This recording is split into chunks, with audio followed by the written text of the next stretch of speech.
안녕하십니까. 감사 스마일입니다. 12월 18일 목요일 아침 방송 기쁘게 시작하겠습니다. 오늘의 한 줄 명언은 늘 명심하라. 성공하겠다는 너 자신의 결심이 다른 어떤 것보다 중요하다는 것을, 여기에서 감사 스마일이 조금 더 첨언을 하면 더 중요한 거는 목표, 그 다음에 내가 결심도 중요하지만 스텝 바이 스텝, 그러니까 내가 내 집 마련을 하겠다 라고 생각하시는 분들은 정말로 구체적인 계획을 세워서 작게라도 실천을 해야 된다는 말씀을 콕 하고 이야기 드립니다. 대책 없는 대책 내놓고 대책이 없더라. 황당하죠.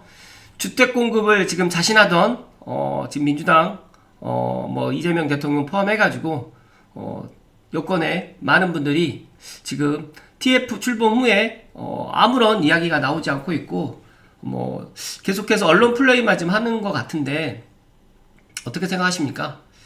제가 어제 방송에서도 좀 쓴소리를 이야기를 드렸지만 제 방송을 갖다 많은 분들이 보지 않고 있고, 지금 어제 보니까 집값 잡기는커녕 문재인 때보다 더 올랐다. 서울 아파트값 연간 상승률 역대 최고라는 또 어제 신문기사가 또 도배를 했습니다. 한국부동산원 통계 작성 이래 연간 상승폭이 올해가 가장 최고 기록을 갖다가 일단 기록을 했고요. 정전 최고치보다 지금 더 높게 상승률이 지금 이렇게 나왔는데, 여기에 앞으로 제가 봤을 때는 지금 상승률 상위 10개 자치구 중 9곳이 한강 인접 지역에 이런 상승률이 더 세지만, 제가 봤을 때는 내년에는 이제 서울 전역으로 해가지고 수도권으로 확산되는 이런 양상이 비칠 거다는 말씀 드립니다. 여기에서 가장 큰 원인은 공급 감소, 그리고 유동성 증가. 다들 아시겠지만 또 환율의 또 상승, 원화 가치 하락으로 인해 가지고 올해보다 내년에 집값 상승률이 더 클 것이다. 그래서 어제 제가 그런 이야기를 드렸더니, 제가 아침에 일어나면 유튜브 댓글을 보거든요. 어제 제가 그런 이야기를 했더니 투기 조작 방송을 한다고 그렇게 댓글을 남겼어요. 그래서 제가 댓글을 갖다 오늘 아침에 이제 확인을 좀 해보려고 쭉 봤더니 댓글이 없습니다. 지운 것 같아요. 감사 스마일이 매일 아침마다 방송하는 게 진짜로 하루라도 빨리 내 집 마련을 하라라는 이야기를 갖다 드리는 거지, 투기 조작을 갖다 하는 방송은 절대 아닌데, 그렇게 또 생각하시는 분들도 있구나라는 생각을 갖습니다. 부디 감스님들만이라도 제발 제 이야기에 귀를 기울이셔야 된다는 말씀을 강하게 이야기 드립니다. 다시 보는 84 부동산 정책, 2020년도 다들 기억 못하실 거라고 생각하는데 5년 전이다 보니까 이때 당시에 대규모 공급 대책이 발표를 했습니다. 신규 택지도 발굴해가지고 공급을 하겠다 그랬는데, 25년 9월 달에 확인해 봤더니 실제 착공 물량이 빵건입니다. 빵건. 진짜 빵처럼 김현미 장관님께서도 이야기했던 이야기가 계속해서 회자되고 있는데, 이 주택이 빵을 만드는 것처럼 바로 찍어내면 너무 좋지만 이게 바로바로 안 된다라는 이야기를 했잖아요. 빵처럼 바로바로 공급할 수가 없다라고 이야기를 했지만, 5년이 지난 이 시점에 진짜 어이없이 어떤 지금 신규 택지 발굴을 하겠다고 했던 게 아무것도 실제로 착공이 들어가는 물량이 없다는 게 더 큰 문제라는 말씀을 감사 스마일 팩트로 이야기 드리니까, 올해보다 내년에 집값이 내려갈 것이다, 내년에 기회가 올 거다라는 생각 갖지 마시고, 진짜 올해 연말 안에 계약만이라도 하시고 잔금 일정은 내년 상반기로 꼭 하실 것을 강조해서 이야기 드립니다. 내후년에도 확장 재정이 불가피하다. 쌓여가는 나라빚. 2027년도 확장 재정을 하겠다. 물론 당장 26년도 오지 않았는데, 그리고 27년도에 중앙정부에 있는 것도 지방으로 이전하겠다라고 이야기를 하는데, 여러가지 이런 확장 재정으로 하게 되면 딱 결론은 집값 내릴 생각이 없다라는 겁니다. 그러니까 중산층이야 서민들 내 집 마련하지 마시고 전세나 월세로 앞으로도 쭉 살아야 된다라는 이런 이야기를 애둘러서 지금 이야기를 하는 건데, 조금 현명하신 분들은 이 말뜻을 잘 알고 움직이는데, 아직 현명하지 못하신 분들은 진짜로 또 순진하게 또 믿는 분들이 있는데, 지금의 이재명 정부는 문재인 정부의 시즌2 플러스 업그레이드 버전이다 보니까 정말 더 교묘하게 중산층 이하 서민들은 내 집 마련을 맡고 있기 때문에 부디 감스님들만이라도 흔들리지 마시고 내 능력과 내 여건과 내 대출 여력에 맞춰가지고 내 눈높이를 높이지 마시고 내 눈높이를 좀 낮춰서 지금이라도 꼭 내 집 마련을 해야 된다는 이야기를 강조해서 이야기 드립니다. 어제 고양 창릉 집단 에너지 사업 환경기후변화 영향평가서 초안 공청회가 있었는데요. 제가 어제 일정이 있어서 참석은 못했고 덕양연합회 장현조 위원장님으로부터 좀 자료를 받았습니다. 시간 관계상 짤막하게 이야기를 드리면 쉽게 말해가지고 고양 창릉에 열병합 발전소가 지금 들어올 계획입니다. 그거 관련해가지고 이제 말 그대로 이제 공청회를 어제 했었는데 노후 석탄화력을 친환경 LNG 복합 발전으로 해가지고 이제 2027년에 아마 공사를 들어갈 것 같고 내년까지 이제 주민 의견이라든지 이런 것들을 수렴해가지고 이제 해 나갈 거라고 생각을 하는데 어제 갑자기 이제 장현주 위원장님이 SMR 관련해가지고 이야기를 해주셨어요. 그래서 가만히 생각해 보니까 지금 이 LNG보다는 SMR로 해가지고 들어가면 너무 좋겠다라는 생각을 갖게 되는데 이거 보니까 지금 오늘 아침에 두산 에너빌리티가 총 8,068억 원을 투입해가지고 경남 창원 공장 부지에 소형 모듈 원전 SMR 전용 공장을 구축한다는 이야기를 지금 하는 것들을 보면서 이왕이면 창릉 신도시도 이왕이면 진짜 LNG로 하는 것보다 SMR로 하는 게 더 좋지 않을까라는 그런 생각을 개인적으로 갖게 되고 많은 분들이 지금 창릉 신도시에 관심을 갖고 계시는데 오히려 창릉 신도시 내에 있는 분들보다 창릉 신도시 바깥에 있고 앞으로 창릉 신도시에 들어올 사람들이 더 관심을 더 많이 갖고 있다는 말씀 드리면서 지금 환경영향평가 절차가 이렇게 좀 되어 있고 이제 주민 설명회 및 공청회가 끝났기 때문에 관계기관 및 주민 의견을 수렴해가지고 내년에 이제 평가서 본안 작성 및 평가서를 검토해가지고 협의가 완료되면 27년에 이제 쉽게 말해가지고 착공이 들어가는데 SMR로 해가지고 들어갔으면 좋겠다는 개인적인 의견을 말씀드립니다. 감사 스마일이 최근에 이제 장현주 위원장님하고 테니스를 갖다 랠리를 하고 있는데 창릉 신도시에 관련해가지고 앞으로도 꾸준하게 좋은 정보들 앞으로 이야기 드릴 수 있도록 하겠습니다. 네, 오늘 본론으로 이야기 드릴 주제는 빠숑님의 블로그글 서울 아파트값 상승률 역대 최고치 잘잘못을 따지지 말고 우리는 우리 할 일을 하자. 감스님들께 제가 꼭 하고 싶은 이야기입니다. 지금 정부 탓하지 마시고 내가 지금 현재 무주택자 내 집이 없다라고 하면 지금도 늦지 않았다는 말씀 드리고 저에게 이제 제가 이제 부동산 중개를 하다 보니까 매도 물건도 의뢰하시고 매수 물건도 의뢰하는데 제가 이제 고양시 삼성 쪽에 있다 보니까 이왕이면 삼성 주변에 예를 들어서 삼성이나 원흥이나 집축이나 향동이나 덕은 쪽에 있는 아파트 물건을 의뢰해 주시면 더 감사드릴 것 같고 또 만약에 이쪽에 매물을 갖다가 또 구입하고 싶으시면 주저하지 마시고 감사 스마일을 활용해가지고 내 집 마련을 갖다 하면 좋을 거라는 말씀 드리면서 본론으로 들어갈 수 있도록 하겠습니다. 제가 본론 들어가기 전에 최근에 이제 감사 스마일의 이 유튜브 방송을 갖다가 불특정 다수분들이 많이 듣고 계시고 꾸준하게 시청하시는 분들도 많이 계시지만 그래도 이제 많은 분들이 이제 예를 들어서 이제 알고리즘을 통해 가지고 시청하게 되는데 어떤 의견이라든지 또 내가 이런 고민이 있는데 이런 고민들 같은 경우도 댓글로 남겨주시면 제가 답변할 수 있는 범위 내에서 답변도 드린다는 말씀을 드리고 시작하겠습니다. 오늘 이게 핵심입니다. 정부가 시장을 이길 수 없습니다.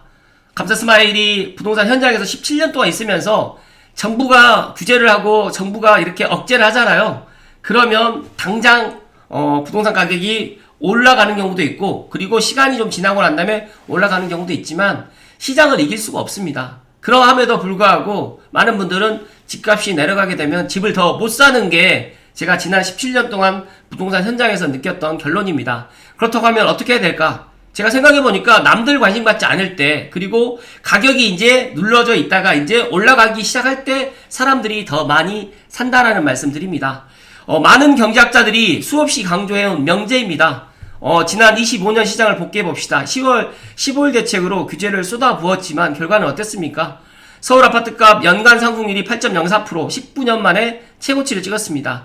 그렇다고 하면 서울 아파트값만 계속 올라갈까요? 지금 지방 아파트 가격도 지금 올라간다라고 이야기를 듣고 있지만 더 큰 문제는 수도권, 경기도에 있는 서울과 맞붙어 있는 경기도 12개 지역 포함해가지고 이제 비규제 지역까지도 올라가고 있습니다. 많은 분들이 정부 정책을 비판하면서 허탈해 하지만 냉정하게 감스님들만이라도 팩트만 봐야 된다. 지금 시장이 우리에게 주는 시그널은 명확합니다. 첫 번째, 평균의 함정에 속지 말아야 됩니다. 핵심은 양극화다. 한강벨트와 핵심지는 폭등했지만 반면 농원이라든지 도봉 등의 외곽은 물가 상승률보다 못하게 지금 오르지 못했다. 이게 무슨 뜻일까요? 똘똘한 한채 현상이 극한으로 치닫고 있다는 겁니다. 이재명 정부가 들어와서 중산층이야, 그 다음에 똘똘한 한채 이런 폐단을 없애고 그리고 여러가지로 주택 공급을 할 수 있는 방안을 마련할 거라고 생각했지만 오히려 지금 그것을 막고 있고 규제가 있어도 될 곳은 된다라는 이런 사람들의 그런 부동산 심리에 또 영향으로 인해 가지고 내년에 집장만을 하려고 했던 분들, 2년 후, 4년 후에 내 집 장만을 갖다가 하려고 했던 분들까지도 지금 대기 수요조차도 지금 가수요로 지금 현재 부동산 시장으로 해서 들어오고 있다라는 이야기를 팩트로 이야기 드립니다. 두 번째로는 규제의 역설입니다. 풍선 효과를 이용해야 됩니다. 서울을 누르니까 어디가 튀어 올랐습니까? 인천, 경기 화성, 구리, 수원, 권선, 그리고 감사스마일이 있는 고양시 덕양구, 그리고 송도 신도시, 남양주 다산, 구리 이런 쪽이 지금 많이 올랐거든요. 서울 진입이 막힌 실수요와 투자 수요가 서울 접근성이 좋은 경기, 인천, 대장주로 흘러가고 있는데 지금까지 만약에 서울이 더 많이 올랐다고 하면 저는 내년에는 서울보다 경기도, 지금 제가 이야기 드렸던 이런 쪽이 더 많이 올라갈 것이다. 서울 핵심지가 너무 멀어졌다면 차선책으로 이곳들의 핵심 입지를 지금이라도 선점하는 것이 현실적인 대안입니다. 세 번째로 공급 부족은 상수입니다. 환율이 제가 어제 보니까 1480원이 넘었습니다. 자재 수급 지수라든지 환율이라든지 자금 조달 지수가 다 떨어졌습니다. 이게 무슨 뜻이냐? 앞으로 새 아파트 짓기가 더 힘들어진다는 뜻입니다. 그렇기 때문에 지금 LH개혁위원회라든지 정부에서 착공만 하겠다라고 하지만 이 착공이라는 게 정부의 말처럼 이런 상황이 있다 보니까 더더욱 힘들어진다. 그러면 착공이 늦어지면 공급은 더 늦어질 수밖에 없기 때문에 지금, 그리고 제가 또 뒤에서 이야기 드리겠지만 앞으로 이제 창릉 포함해가지고 3기 신도시의 온전한 공급 물량이 더 줄어들 거라는 말씀 드립니다. 그렇다고 하면 감스님들 어떻게 해야 될까요? 우리는 지금 어떻게 해야 되냐면 정부 욕만 하고 있을 시간이 없고 시장은 감정이 아니라 돈의 흐름대로 움직이기 때문에 무주택자분들은 청약만 바라보지 마시고 지금이라도 내 가용자금 범위 내에서 가장 좋은 입지의 기축 아파트, 제가 이야기 드리잖아요. 이왕이면 신축이 안 되면 준신축이라도 지금이라도 매수해야 된다. 1주택자분들은 지금이야말로 갈아타기에 가장 골든타임이다. 외곽지역과 핵심지의 격차가 더 벌어지기 전에 대출을 활용해서라도 상급지로 이동해야 되고요. 다주택자분들은 개수 늘기는 의미 없다. 못난이 물건은 정리하고 핵심지의 우량 물건으로 압축하십시오. 저는 최소한 만약에 내가 1주택은 좀 그렇다라고 생각하시는 분들은 2주택, 만약에 2주택도 난 좀 그렇다고 하면 3주택까지는 제가 봤을 때 나쁘지 않다라고 저는 이야기 드립니다. 하지만 종부세라든지 세산세 부담이 있다라고 하면 2주택까지는 내가 보유하실 것을 이야기 드리고, 나는 무주택인데 1주택을 갖다가 지금 청약이라든지 분양으로만 생각하시는 분들은 내가 냉정하게 내 자신을 갖다 되돌아보시고 늦어도 내년 상반기 전에는 꼭 내 집 마련을 갖다 하실 것을 이야기 드립니다. 시세가 높아서 못 사는 것이 아니라 비싸도 사람들이 살 수밖에 없는 곳을 사야 되는데, 지금까지는 많은 사람들이 서울 한강벨트를 주목했다고 하면 내년부터는 서울과 맞붙어 있는 지역, 그리고 GTX-A 역세권에 이제 앞으로 삼성역 무정차를 해가지고 운정 중앙에서 동탄까지 한 번에 내려가기 때문에 이 GTX-A 라인, 그리고 GTX-B 라인도 착공이 들어갔고 내년에 GTX-C 라인도 착공이 들어갈 예정이기 때문에 좀 늦은 감은 없지 않지만 GTX-A를 지금 보셔야 되고, 나는 조금 길게 보겠다고 하시면 한 5년이라든지 한 10년을 내다본다고 하시면 GTX-B라든지 GTX-C도 나쁘지 않다는 말씀 드립니다. 2026년에 양극화는 더 심해질 거고요. 버스 떠나고 손 흔들지 마시고 지금 움직이셔야 된다. 규제가 불지는 불장의 초양극화 시대로 진입하는데 부디 저는 많은 사람들에게 제 이야기를 갖다가 들어주면 감사하겠지만 부디 제 이야기를 듣는 감스님들만이라도 부디 행동하셔야 된다는 말씀을 강하게 이야기 드립니다. 그리고 오세훈 현 서울시장님께서 국토부 장관 만났지만 10월 15일 부작용 바로 잡겠다는 의지를 안 보인다라는 이야기를 했습니다. 이거는 진짜 심각합니다. 지금 안타깝게도 10월 15일 대책 부작용을 바로잡겠다는 정부진을 찾아보기가 어렵고, 만약에 지금이라도 현실을 직시하고 당장 손댈 수 있는 것도 바꿔야 되는데, 핵심은 두 가지입니다. 정비 사업을 가로막는 과도한 규제를 완화하고 실수요자를 갖다가 투기꾼 취급하는 대출 정책도 즉각 전환해야 된다. 그래서 이 두 가지 없이는 공급 확대와 주거 안정은 그저 공허한 구호에 불과하기 때문에, 이거를 민주당에서 지금 바꾸지 않는다고 하면 정말 내년에 되게 되면 서울뿐만 아니라 수도권의 주택시장, 특히 아파트의 이런 폭등은 우리가 정말 놀랄 정도로 그런 일이 일어날 것이라고 생각이 되고, 특히 전세라든지 월세 가격은 정말 역대급으로 상승할 거라는 말씀을 감사스마일이 팩트로 이야기 드립니다. 그리고 이거는 좀 정말 안타까운 이야기예요. 앞으로 창릉뿐만 아니라 3기 신도시에 이제 진짜로 분양을 기다리시는 진짜 중산층의 서민분들께는 진짜 날벼락 같은 소식인데요. 이재명 대통령이 왜 임대주택 자꾸 분양하나 가짜 임대 지적하면서 정책 전환을 주문을 했어요. 이게 무슨 뜻이냐면, 분양 없는 진짜 임대주택 비율은 국토 차관이 6%다. 근데 후세대의 공공임대를 기회를 줘야 된다라 이런 이야기를 했어요. 근데 이 내용이 어떤 이야기냐면 진짜로 무서운 이야기입니다. 살펴드리면 왜 임대주택을 자꾸 분양해서 팔아치우느냐, 장기 임대주택조차 언젠가 분양될 것이라는 기대가 깔려있지 않느냐라고 지적을 했는데, 그러면서 분양 예정이 안 돼 있고 진짜 임대용으로 가지고 있는 것이 얼마나 되는지 물었고, 이에 대해서 김 차관이 분양 예정이 없는 순수 임대 물량은 약 6%라고 답했습니다. 그러자 이재명 대통령이 그래서 임대주택에 들어가도 나중에 분양받겠지라는 생각을 하게 된다라고 말했습니다. 그래서 공공임대주택을 8평이라든지 12평에 빽빽하게 짓는 방식이 아니라 멀쩡한 민영주택처럼 지어서 제대로 임대를 해야 된다. 여기에 살면서 돈 벌어서 다른 집 사야겠다는 인식이 자리 잡아야 된다라고 이야기를 했는데, 이게 좋게 들릴 수 있겠지만 저는 무섭다라는 생각이 드는 게 뭐냐면, 앞으로 3기 신도시에 공공분양에 이제 온전한 일반 분양은 없을 것이다. 그리고 내년에 LH개혁위원회에서 어떠한 안을 들고 나오겠지만 이제 다 공유이익 그러니까 나눔형 같은 공유이익형으로 해가지고 앞으로 분양을 하게 될 것 같고, 선택형도 이제 다 사라질 것 같다라는 저는 그런 생각을 갖게 되었습니다. 그래서 말로는 지금 임대아파트를 공급할 거다라고 이야기하지만 제가 생각했을 때는 정말로 중산층 이하 서민들의 내 집 마련을 갖다가 진짜로 막고 있다는 말씀 드립니다.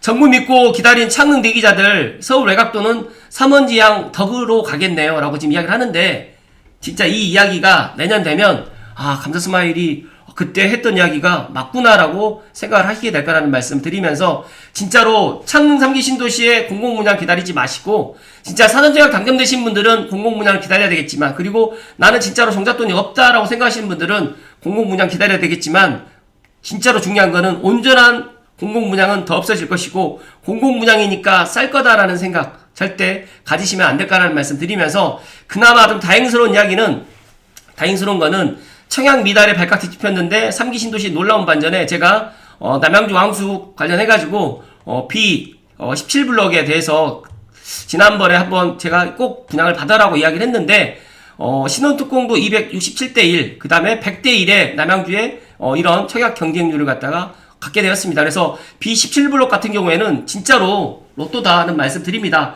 그런데 중요한 거는 사전청약 당첨자들이 이 시간을 갖다 기다리지 못하고 이탈자가 많았지만, 제가 창릉 본청약 때도 그런 이야기 드렸지만, 사전청약을 갖다가 당첨되신 분들은 만약에 사전청약을 기다리다가 더 좋은 아파트가 있어가지고 당첨돼서 내 집 마련하고, 아니면 더 그 자금대에 맞춰가지고 이제 내 집 마련했으면 상관이 없겠지만, 그러지 않는다고 하면 진짜 사전청약은 꼭 기다려가지고 본청약 해야 되는 게 맞고, 만약에 사전청약이 이탈이 되게 되면 가장 좋아하는 사람들이 이 신혼부부라든지 생애 최초라든지 신생아의 특별 공급을 갖다가 기다리고 계시는 분들께는 정말 좋은 이런 또 일이라는 말씀 드립니다. 남의 불행이 나의 행복이 또 될 수가 있는 거다라는 말씀을 제가 드리면서, 중요한 거는 제가 방금 전에 이야기 드렸던, 이제 앞으로 창릉에 진짜로 공공분양 온전한 내 것이 내년에 S1과 S4블럭을 제외하고 S2라든지 S3도 공유 이익형이다 보니까 이제 다 LH랑 이익을 나누는 거다 보니까 앞으로 진짜로 3기 신도시에 임대주택이 더 증가하면 증가했지 줄어들지 않을 거라는 말씀을 감사스마일이 팩트로 이야기 드립니다.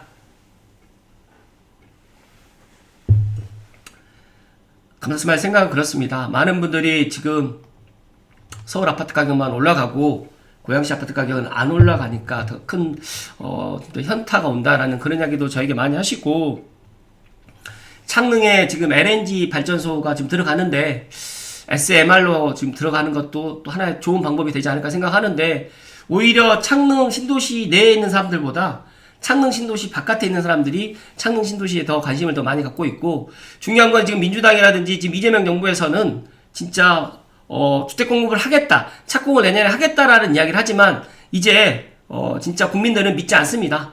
그리고 제가 어제도 그런 이야기 드렸지만 제2의 IMF가 오고 있습니다. 지금 우리가 지금 못 느끼시겠지만, 감사스마일이 97년도에 제가 대학교 3학년 때죠. 대학교 4학년 때군요. 98년도에 제가 군대 가기 전에 97년도에 IMF가 왔어요. 그런데 그때가 저는 기억이 나거든요. 근데 96년도라든지 97년도 상반기까지만 해도 정부나 아니면 뭐 언론에서 IMF 같은 거 그런 이야기 단 한 번도 이야기 안 했거든요. 그런데 97년도 11월에 IMF가 터졌어요. 그 고통을 저는 98년도에 군대를 가서 그 고통을 갖다 전혀 그렇게 많이 느끼지 못했지만 그때 정말 많은 사람들이 힘들어했습니다. 마찬가지로 리먼 브라더스 사태가 2009년도에 있었을 때도 많은 사람들이 힘들어했었고, 지금도 내년에 지금 이렇게 환율이 올라가는데 정부 당국에서는 아무 문제 없다라고 이야기를 하지만 제가 봤을 때는 지금 문제가 상당히 많이 있습니다. 그런데 그런 것들을 언론에서도 이야기를 하지 않고 있고, 이재명 정부에서는 자꾸 이제 언론 플레이를 하면서 정말 좋은 이야기만 지금 하고 있는데, 그 심각한 이런 부분이 앞으로 이제 드러날 것이다 라는 말씀 저는 드립니다. 그렇지만 저는 부디 감스님들만이라도 내 집 마련을 갖다가 늦추지 마시고 지금이라도 해야 되고, 그리고 내 종잣돈 범위 내에서 투자를 갖다 계속해 나가야 된다는 말씀을 거듭거듭 강조해서 이야기 드립니다. 투기조장 방송이 아니라 제가 지난 17년 동안 부동산 현장에 있으면서 제 나름대로 결론을 알고 있기 때문에 제가 하루라도 빨리 내 집 마련을 해야 된다는 말씀을 무주택자분들께 이야기 드렸지만, 제 이야기가 물론 메아리처럼 들릴 수도 있겠지만 부디 한 사람만이라도 제 이야기를 듣고 변화가 있었으면 좋겠다는 말씀 드리면서 오늘 아침 방송 마칠 수 있도록 하겠습니다. 제 방송이 좋았다고 하면 나가시기 전에 구독과 좋아요도 부탁드리겠습니다. 오늘 하루도 행복 가득 하십시오. 고맙습니다.